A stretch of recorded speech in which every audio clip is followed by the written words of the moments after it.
अभिनंदन करता हूं। और जहां कहीं भी देश के अंदर सुशील प्रधान जी हाईटेक के लिए इन्होंने आंदोलन किया,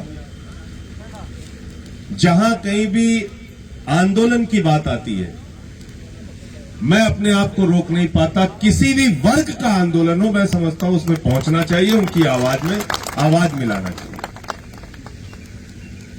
क्योंकि मैंने बहुत पहले जब राजनीति की शुरुआत की तो भारत के प्रख्यात समाजवादी नेता डॉक्टर राम मनोहर लोहिया को पढ़ा, और डॉक्टर लोहिया ने कहा था कि अगर सड़क खामोश हो गई तो संसद आवारा हो जाएगी। और यह बात जब उन्होंने कही थी तो बहुत सोच समझ के कही थी, क्योंकि उनको पता था कि अपने प्राणों की आहुति देकर जिन लोगों ने इस मुल्क को आजाद कराया है, इसके रहनुमा सत्ता में बैठे लोग नाकारा और निकम्मे हो सकते हैं, इसलिए सड़क को जीवित रखना जरूरी है।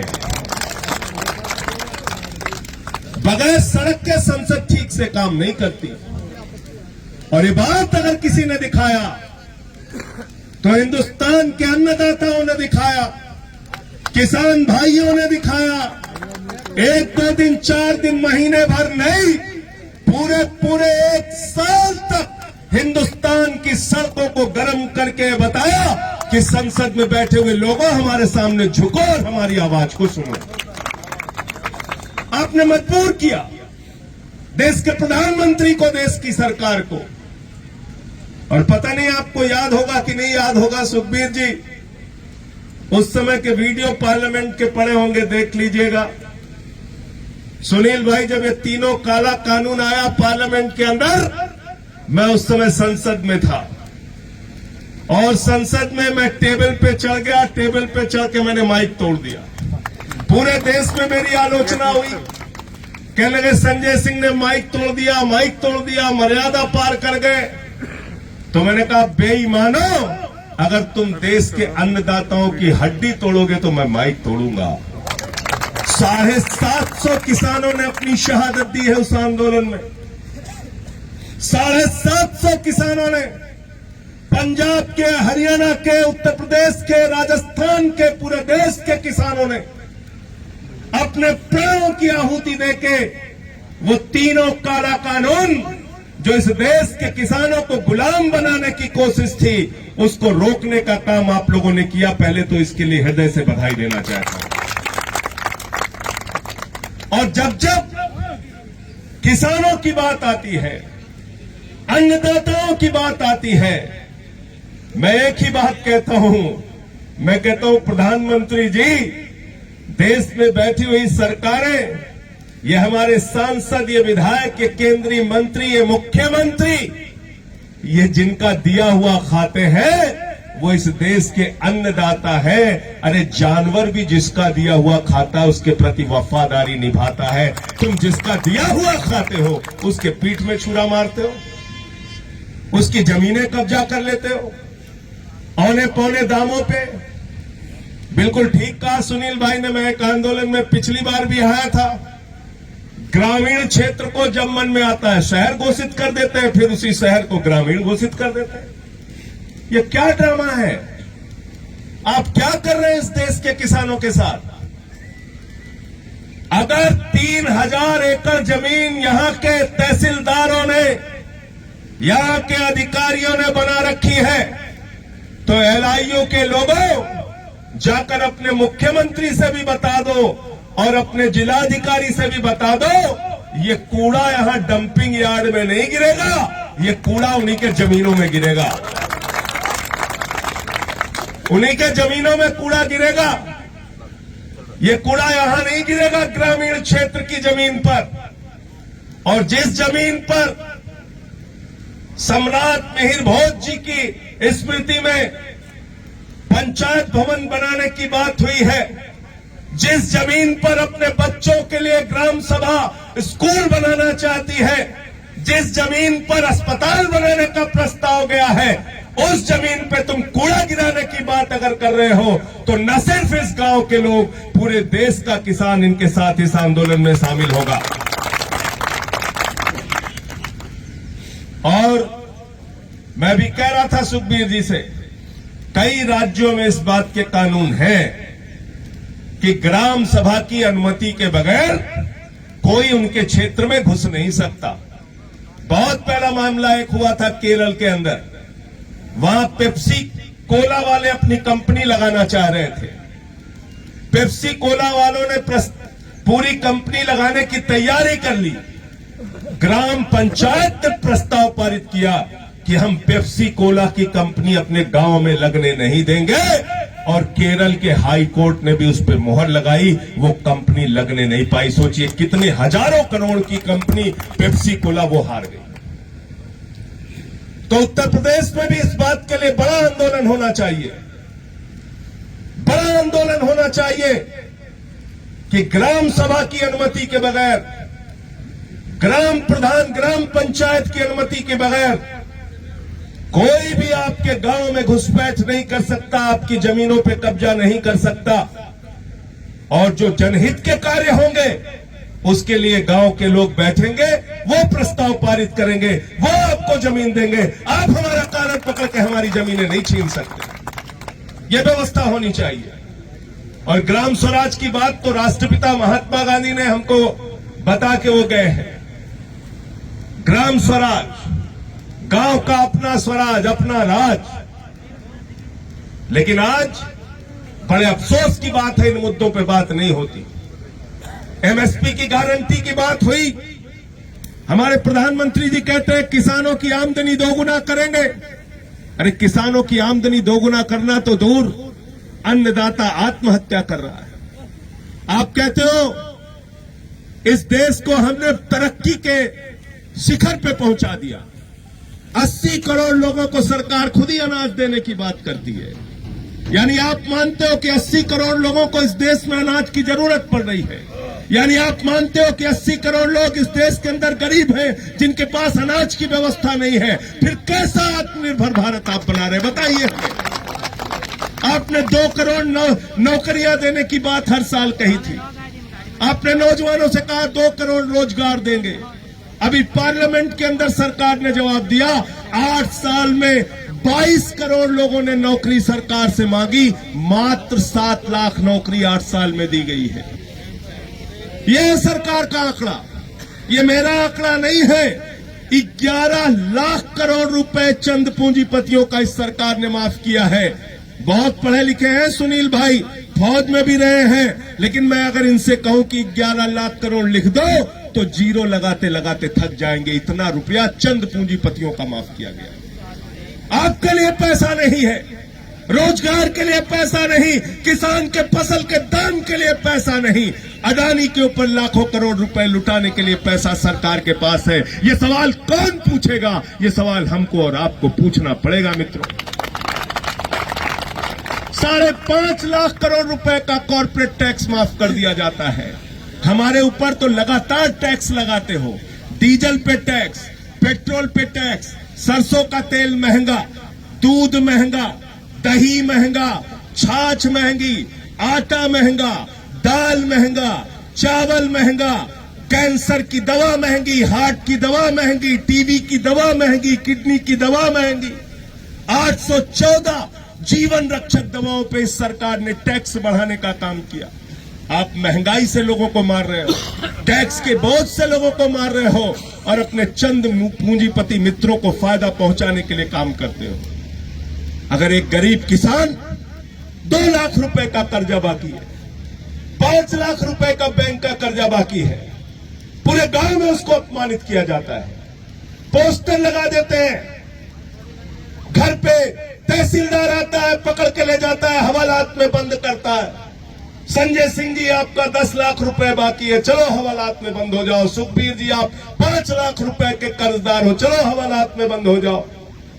लेकिन इस देश की संसद में जब हम लोगों ने सवाल किया कि वित्त मंत्री जी बताइए, ये 11 लाख करोड़ रुपए के लुटेरे कौन है जिनका पैसा आपने माफ किया, तो सरकार कहती हम उनका नाम नहीं बताएंगे, कहती है नाम नहीं बताएंगे।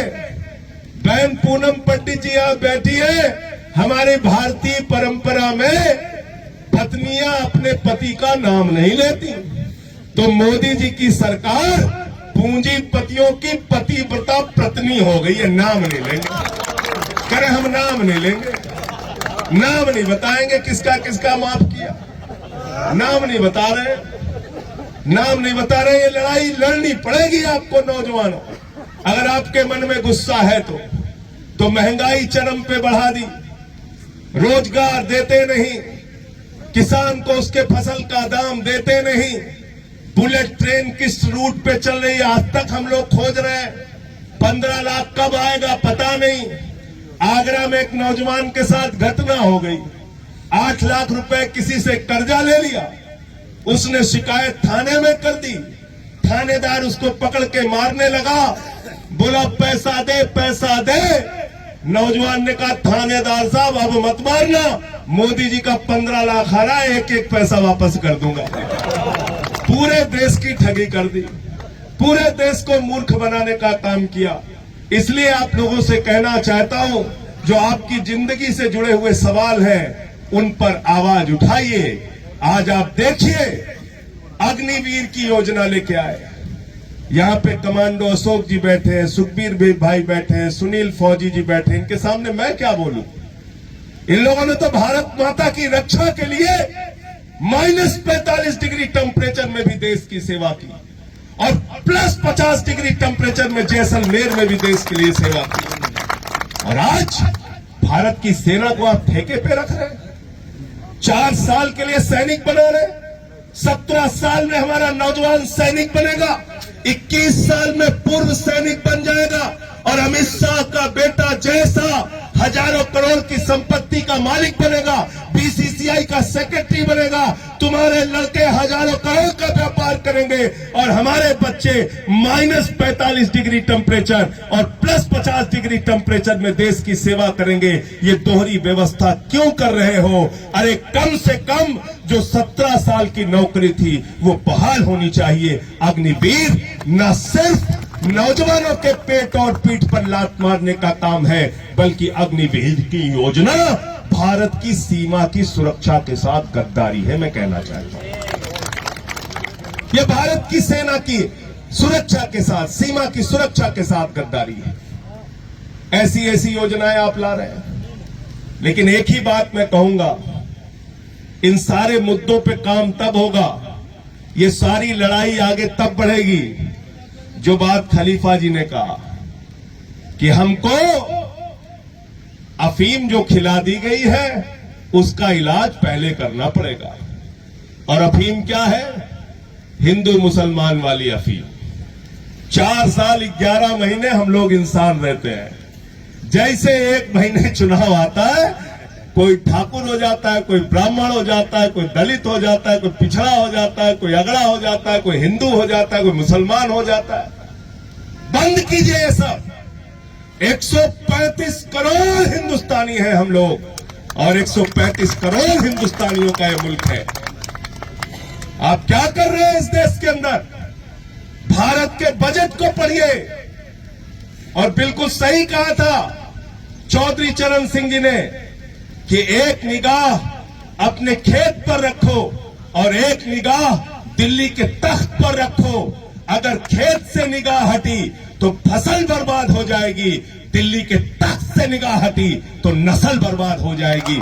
इसलिए रखो दिल्ली की सरकार पर निगाह। और दिल्ली की सरकार ने बजट में प्रस्ताव पारित किया है भारत माता को बेचने का, भारत की संपत्तियों को बेचने का। ये कहते हैं भारत माता की जय, हम भारत की रेलवे बेचेंगे, भारत माता की जय, हम भारत की steel authority of India limited बेचेंगे, कोल इंडिया बेचेंगे, LIC बेचेंगे, बैंक बेचेंगे, FCI बेचेंगे, BPCL बेचेंगे, स्टेडियम बेचेंगे, पानी बेचेंगे, बिजली बेचेंगे, सब बेचेंगे। सब कुछ बेच के भारत माता की जय होगी क्या? 6.5 लाख करोड़ का प्रस्ताव बजट में रखा है सरकार ने कि हमें 6.5 लाख करोड़ रुपए कमाना है। किस बात से? सरकार की संपत्तियां बेच के 6.5 लाख करोड़। तो आप लोग देखते होंगे गांव में किसी का लड़का जब नाकारा हो जाता है तो पहले घर का दरवाजा बेचता है, फिर खटिया बेचता है, फिर सोफा बेचता है, फिर फ्रिज बेचता है, फिर टीवी बेचता है, फिर मोटरसाइकिल बेचता है, फिर ट्रैक्टर बेचता है। यही हालत हमारी सरकार की हो गई है। जो सरकार सपूत होती है वो हमारी संपत्तियों को बढ़ाने का काम करती है। जो सरकार कपूत होती है वो भारत की धरती को बेचने का काम करती है। इसलिए मैं कहना चाहता हूं, मुद्दे बहुत हैं, लड़ाई बहुत है, और इस लड़ाई में संसद का सत्र आएगा, वहां भी आपको आपकी आवाज को उठाने का काम करूंगा। और जब जब आप आवाज लगाएंगे, आपके इस आंदोलन में, आपकी इस लड़ाई में मैं शामिल होऊंगा। LIU के लोगों से, यहां इंटेलिजेंस के जो लोग हैं, उनसे मैं कहना चाहता हूं, जाकर अपने जिलाधिकारी को बता दो, अपने मुख्यमंत्री जी को संदेश दे दो, यहां जमीन पे कूड़ा नहीं गिरेगा। अगर प्रस्ताव पारित हुआ है तो यहां स्कूल बनेगा, अस्पताल बनेगा, सम्राट मिहिर भोज जी की याद में पंचायत भवन बनेगा। गलत तो नहीं कह रहा हूं, गलत तो नहीं कह रहा हूं, गलत तो नहीं कह रहा हूं। इसलिए आप लोगों को और बिल्कुल ठीक कहा, जेल जाने के लिए तैयार रहिए। 24 मुकदमा किया बाबा जी ने मेरे खिलाफ, एक दिन में 9 मुकदमा किया, 9 मुकदमा। मैं विधानसभा में भी चला गया, दर्शक दीर्घा में पहुंच गया। मैंने कहा बाबा जी यहीं आ गया हूं, गिरफ्तार कर लो, करना है तो इसलिए जेल जाने से मत डरिए। और वैसे भी इसमें तो फौजी लोग हैं, ये तो कितने दुश्मनों के छक्के छुड़ा चुके हैं। विकास गुर्जर कह रहे थे ना यहाँ पे कि बोल दिया खाली तो खाली है, क्यों बोल दिया खाली तो खाली। तो अब यहां दिमाग मत लगाना, ये जमीन छोड़ दो, यहां पे स्कूल बनेगा, अस्पताल बनेगा, पंचायत भवन बनेगा। ग्राम सभा ने जो प्रस्ताव पारित किया है उस पर मंजूरी दो, अपनी तरफ से इसको कूड़ा घर मत बनाओ। कूड़ा घर, स्टेडियम भी सम्राट मिहिर भोज जी की याद में स्टेडियम बनाने की, मैं भूल गया, पंचायत भवन नहीं स्टेडियम बनाने की बात अभी बोल रहे थे सुनील जी। इन चीजों पर काम करो, अपना गलत दिमाग मत लगाओ, इस जमीन पर गलत नियत मत रखो। और तुम्हारे अधिकारियों की बहुत जमीनें हैं जो उन लोगों ने कब्जा कर करके, रुपया कमा के, नोएडा को लूट के, गाजियाबाद को लूट के, गौतम बुद्ध नगर को लूट के बनाई है। उन्हीं की जमीन में कूड़ा घर बना दो, ठीक है ना? ठीक है, वही कूड़ा घर बनाओ। बहुत बहुत